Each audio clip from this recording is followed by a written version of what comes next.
ప్రియుడితో కలిసి ఒక కోడలు మామను హత్య చేసింది. పెళ్లికి ముందు ఒక వ్యక్తిని ప్రేమించి పెద్దల బలవంతం మీద మేనరికం చేసుకున్న ఒక అమ్మాయి పెళ్ళయ్యాక కూడా ప్రేమను కొనసాగిస్తూ ఆ నిజం తెలిసిన మామగారిని ప్రియుడితో కలిసి హత్య చేసింది.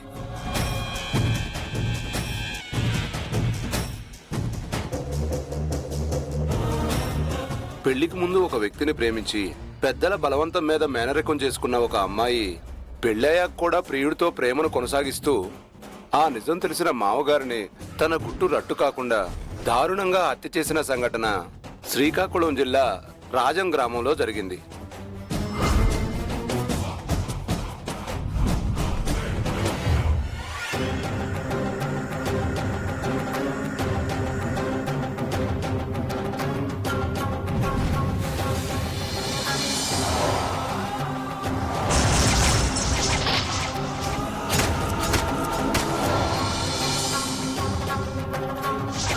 ఎందుకు తాత ఈ చీరని అలాగే చూస్తున్నావు? ఈ చీర ఎవరిదమ్మా? రోషిని అక్కది. మీ మామయ్య గారికి ప్రమాదం జరిగిన రోజు అక్కడ ఒక అమ్మాయి ఉందని చెప్పాను కదా, ఆ అమ్మాయి కట్టుకున్న చీర ఇదేనమ్మా. ఇప్పుడు నేను వార్తల్లో విన్నట్టుగా నాన్న చావుకి వదినే కారణమా? పెళ్లికి ముందు ప్రేమించిన వాడితో కలిసి నాన్నని చంపుంటుందా? కొమరయ్య తాత గుర్తుపట్టిన చీర వదినదేనా? నా మనసు ఎందుకో కేడును శంకిస్తోంది. ఈ రహస్యం ఎలా తెలుసుకోవాలి? హోటల్కి వెళ్లి ఆరా తీస్తే వాడెలా ఉంటాడో తెలిసే అవకాశం ఉంది. అది శంకర్ అన్నయ్యకి చెప్తే అసలు నిజం తెలుసుకుంటాడా? ఏమండి ఏమండి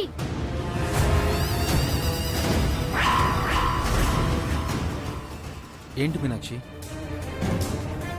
పెద్దదిన ఎవరినో ప్రేమించిందని చెప్పాను కదా, వాడెవడో మనం వెంటనే తెలుసుకోవాలండి.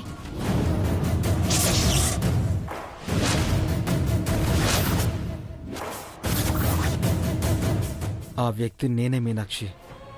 నీకు నిజం చెప్పాలని నాకున్నా కూడా అమ్మ మీద ఒట్టు వేయడం వల్ల మౌనంగా ఉండాల్సి వచ్చింది. నన్ను క్షమించు మీనాక్షి. మాట్లాడరేంటండి? అతనికి పెళ్ళైందని చెప్పారు. ఎక్కడుంటారో కూడా తెలీదు. ఎవరిని అడుగుతాం, ఎక్కడని వెతుకుతాం? హోటల్లో చూశానని వదిన వాళ్ళ ఫ్రెండ్ చెప్పింది కదండి, అక్కడికి వెళ్ళి ఆరాధిద్దాం. ఇది పోలీస్ వాళ్ళ జాబ్. చూపు లేకపోయినా ఇంత తెలివిగా ఆలోచిస్తుందంటే పోలీస్ అయితే క్రిమినల్స్ ని వెంటనే పట్టేసుకునేదేమో. పెళ్ళైపోయాక అతని గురించి మనకెందుకు మీనాక్షి? నాకెందుకో వాడే నాన్నని యాక్సిడెంట్ చేసి చంపాడని అనుమానం వస్తుందండి.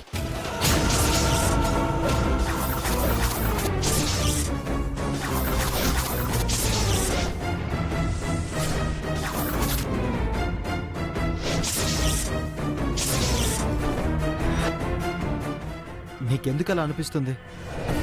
రాక్షసి ప్రేమ ఎంతటి నీచానికైనా ఒడిగట్టిస్తుందండి.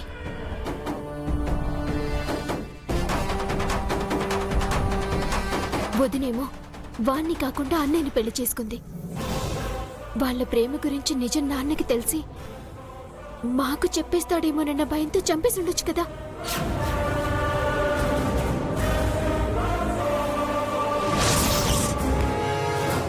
పదండి, ఇప్పుడే హోటల్కి వెళ్ళి వాడి ఆనవాళ్ళు ఆచూకీ ఏమైనా దొరుకుతాయేమో ప్రయత్నం చేద్దాం.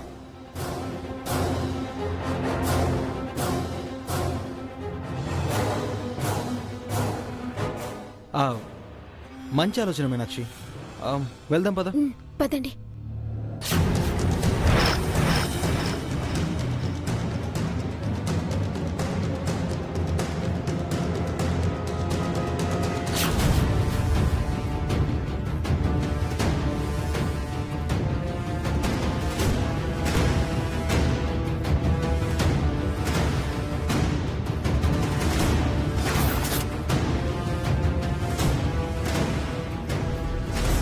వీళ్ళు రిక్వెస్ట్ చేస్తే హోటల్లోడు సీసీ ఫుటేజ్ చూపిస్తే నేను ఇరుక్కుపోతాను.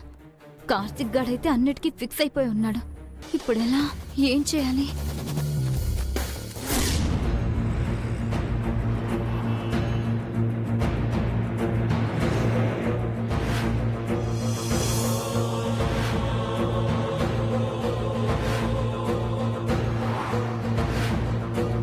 వచ్చేసామా? ఏం కావాలండి? ఏమండి, మీ హోటల్లో సీసీ కెమెరాలు ఉన్నాయండి? ఉన్నాయండి. ఇంతకు ముందు మీ హోటల్కి వచ్చిన ఒక వ్యక్తి గురించి తెలుసుకోవాలండి. ఏమనుకోకుండా మీ దగ్గరుండే పాత సీసీ వీడియోలు చూపించగలరా? మేడం, ఎందుకు ఫుటేజ్ చూడాలనుకుంటున్నారు? అది మీ హోటల్కి ఇంతకుముందు వచ్చిన వ్యక్తిని గుర్తుపడితే మాకు చాలా ముఖ్యమైన ఇన్ఫర్మేషన్ తెలుస్తుంది. అవును సార్, ఆ వివరాలు మాకు చాలా అవసరం. సారీ అండి, పోలీస్ డిపార్ట్మెంట్కి తప్ప ప్రైవేటు వ్యక్తులకి మేము సీసీ ఫుటేజ్లు చూపించకూడదు.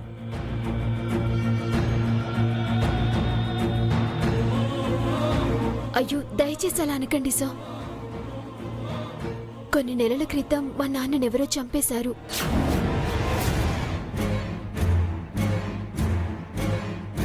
చంపిన వాళ్లలో ఒక అమ్మాయి ఒక అబ్బాయి ఉన్నారని పోలీస్ విచారణలో తేలింది. కానీ వాళ్ళెవరూ మాత్రం దొరకడం లేదు. వాళ్ళిద్దరూ కలిసి గతంలో మీ హోటల్కొచ్చున్నారని తెలిసింది. సీసీ వీడియో ఫుటేజ్లో వాళ్ళెవరూ తెలుసుకోగలిగితే నేరస్తులు దొరికిపోతారండి. మీరు మాకు సహాయపడతారని ఆశతో వచ్చాం. కాదనకుండా ఆ సీసీ ఫుటేజ్ వీడియోలు చూపించండి. అసలే మర్డర్ కేసు అంటున్నారు. ఏదైనా తేడా జరిగితే నా బిజినెస్ మూసుకోవాల్సి వస్తుందండి. కుదరదమ్మా. ఏమండి, మీరైనా చెప్పండి. సీసీ వీడియోలు చూసే అవకాశం నీకు లేదు కాబట్టి చేసింది నేను రోషిని అని నీకు చెప్పాలనుంది మీనాక్షి, కానీ చెప్పలేను. మాట్లాడరేంటండి, చెప్పండి. అదే సార్, ఫుటేజ్ చూపించినందువల్ల మీకు ఎలాంటి ప్రాబ్లం రాదు సార్. సర్కిల్ ఇన్స్పెక్టర్ శంకర్ గారు తనకి బ్రదరే. ఆయనే ఈ కేసుని ఇన్వెస్టిగేషన్ చేస్తున్నారు. ఆయనే వచ్చి అడిగితే సరిపోతుంది కదా సార్, మాకే ప్రాబ్లం ఉండదు. అంటే నాకు ఒక అమ్మాయి మీద అనుమానం ఉందండి. ఆ సందేహం నిజమైతే అప్పుడు తప్పకుండా మా శంకరన్నయ్యని తీసుకుని వస్తాను.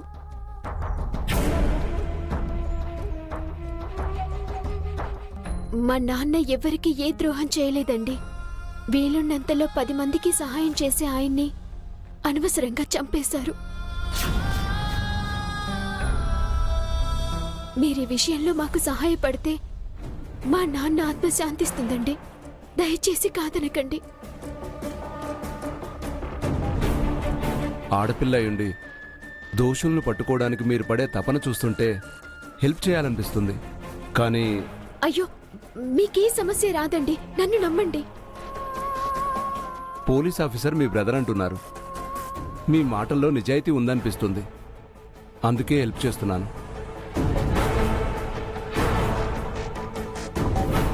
కాకపోతే నేను ఇలా అడుగుతున్నానని తప్పుగా అనుకోకండి మేడం. మీకు చూపు లేదనిపిస్తుంది. మరి మీరు సీసీ ఫుటేజ్ ఎలా చూస్తారు? వాళ్ళని ఎలా గుర్తుపడతారు?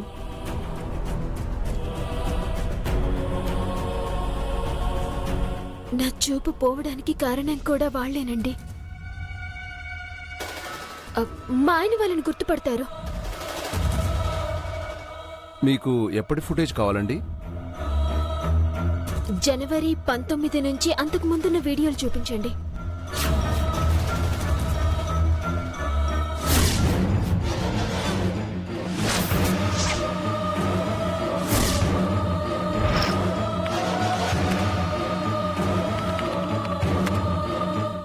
ఏమండి, ఒకసారి చూడండి.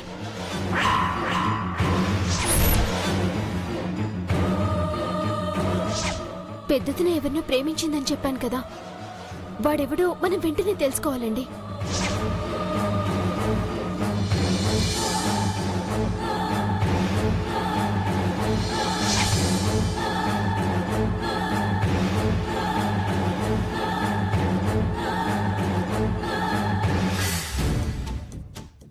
సార్ చూడండి సార్, ఇదే 18th రోజు ఫుటేజ్. ఏమండి, జాగ్రత్తగా పరిశీలించి చూడండి. ఎలాగైనా ఇదే నేరస్తుల్ని పట్టుకుని బలమైన సాక్ష్యం అవ్వాలి. సరే మీనాక్షి.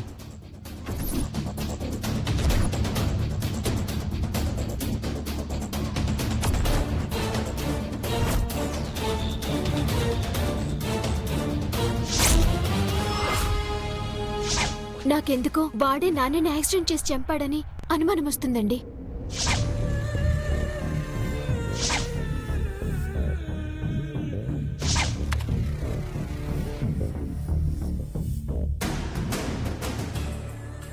నైన్టీన్త్ ఫుటేజ్లో మనం అనుకున్న వాళ్ళు లేరు మీనాక్షి. దానికి ముందు అంటే 18 తర్వాత 17 అలా కూడా చూడండి, ఖచ్చితంగా దొరుకుతారు. 18th ఫుటేజ్ చూపించండి. హోటల్లో చూశానని వదిన వాళ్ళ ఫ్రెండ్ చెప్పింది కదండి, అక్కడికి వెళ్ళి ఆరాధిద్దాం.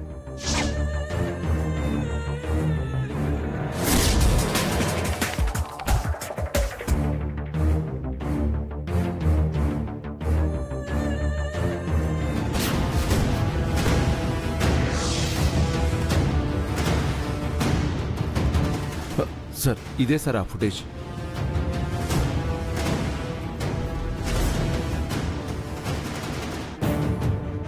ఏమండి కనిపించారా?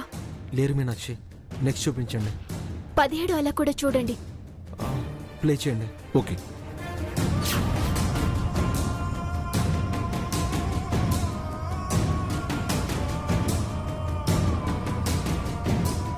సార్ ఇది 17వ తారీఖు ఫుటేజ్.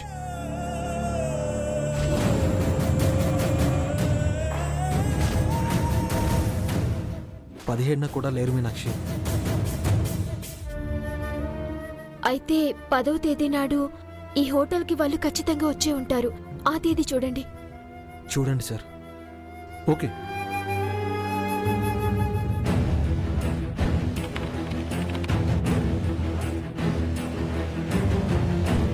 ఇందులో ఆ డేట్ లేదు సార్. సారీ మేడం, మా దగ్గర 17 వరకే డేటా స్టోరేజ్ చేసుంది.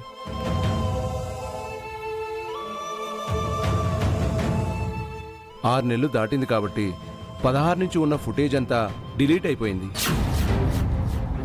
మీరు 3 రోజులు ముందొచ్చుంటే బాగుండేది, డీటెయిల్స్ అన్నీ దొరికేవి. ఇది నాకు చాలా ముఖ్యమండి. మరొకసారి జాగ్రత్తగా చూడండి. ఏమండి మీరైనా చెప్పండి. మీ బాధ నాకు అర్థమవుతుంది మేడం, బట్ ఐఎమ్ హెల్ప్లెస్. నేనేమీ చేయలేను. Sorry madam. ఎంతో ఆశగా వస్తే ఇక్కడ కూడా నిరాశ ఎదురైంది ఏంటండి?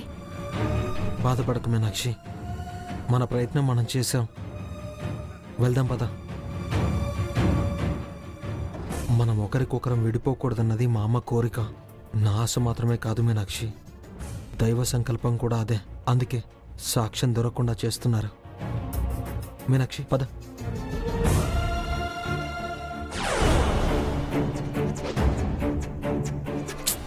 హోటల్ వాడేమో ఫోన్ లిఫ్ట్ చేసి చావట్లేదు. నా పక్కన అక్కడుంది కార్తిక్కి అని మీనాక్షికి తెలిసిందంటే తండ్రిని చంపింది నేనే అని నిర్ణయించుకొని ముందు కార్తిక్ని శంకర్కి అప్పగించేస్తుంది. నెక్స్ట్ టార్గెట్ నేనే. నన్ను అరెస్ట్ చేయడానికి డైరెక్ట్గా శంకర్తోనే ఇంటికి వస్తుంది. ఏం చేయాలి?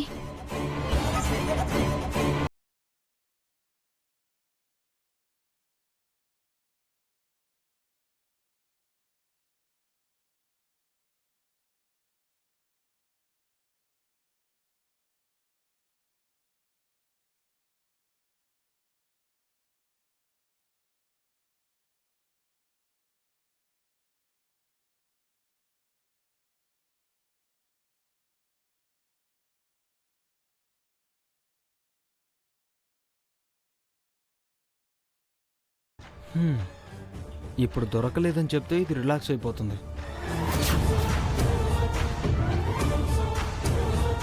ఇప్పుడు ఆధారాలు మాత్రం మీనాక్షి చేతికొచ్చాయమ్మా. పెన్ డ్రైవ్లో సీసీ ఫుటేజ్ తెచ్చుకుంది.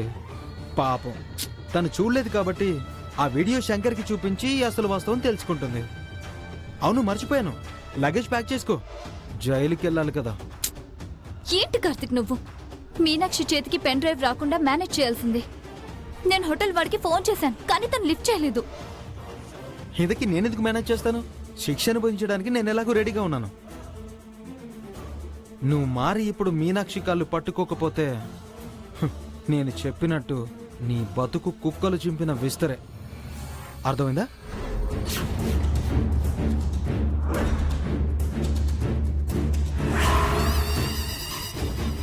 నేనెందుకు దాని కాళ్ళు పట్టుకుంటాను? ఆ పెన్ డ్రైవ్ తీసి ఆధారాలు దొరకకుండా చేస్తాను.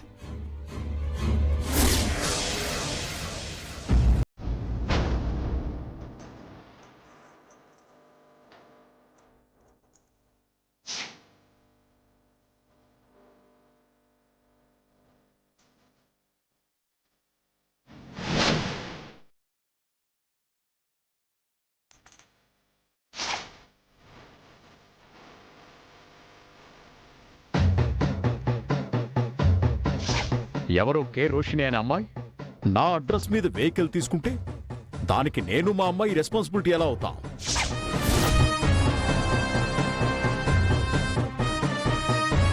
మీ అమ్మాయి ఆధార్ కార్డు ఒకసారి చెక్ చేయాలి, ఇస్తారా?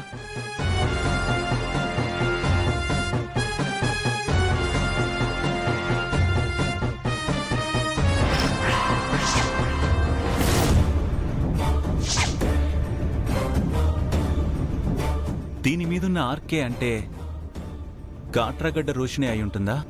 నాగభూషణం గారింట్లో ఉన్న కార్తీక్ రోషన్ అయి ఉండొచ్చు కదా సార్. ఆ ఛాన్స్ కూడా ఉంది. మొదటి నుంచి నేను అనుమానిస్తూనే ఉన్నాను. పైగా మీనాక్షిని యాక్సిడెంట్ చేసిన వాడి బొమ్మ చేయమంటే భర్త బొమ్మ చేసింది. అప్పుడు ఎమోషన్లు తట్టలేదు, కానీ అసలు లాజిక్గా ఆలోచిస్తే పెళ్లి టైంకి మీనాక్షి చూపు పోతే భర్త ఎలా ఉన్నాడో ఎలా తెలుస్తుంది? నాకొచ్చిన ప్రాబ్లం ఏంటంటే, కార్తిక్ని అనుమానిస్తే మీనాక్షి, రోషిణి గురించి కాశీ అన్నయ్య నా మీద కోపం పెంచుకుంటున్నారు. వాళ్ళని బాధ పెట్టకుండా కేస్ డీల్ చేసే ఆధారాలు సంపాదించాలి. ఎట్ ది సేమ్ టైం ఈ కాట్రాగడ్డ రోషిణి మీద కూడా కాన్సన్ట్రేట్ చేయాలి.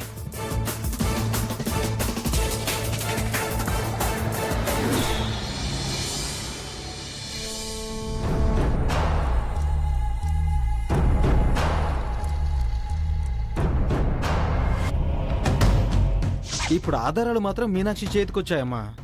పెన్ డ్రైవ్లో సీసీ ఫుటేజ్ తెచ్చుకుంది. పాపం తను చూడలేదు కాబట్టి ఆ వీడియో శంకర్కి చూపించి అసలు వాస్తవం తెలుసుకుంటుంది.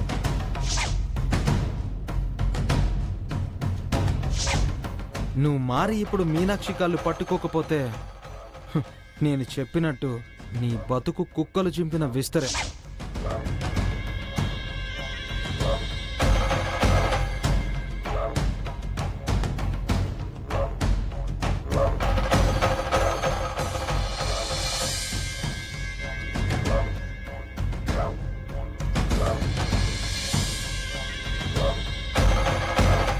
మీనాక్షి దగ్గరున్న పెన్ డ్రైవ్ తీసేస్తే ఇంకో సాక్ష్యం సమాధి చేసినట్టే అవుతుంది. ఎలాగోలా తీసేయాలి.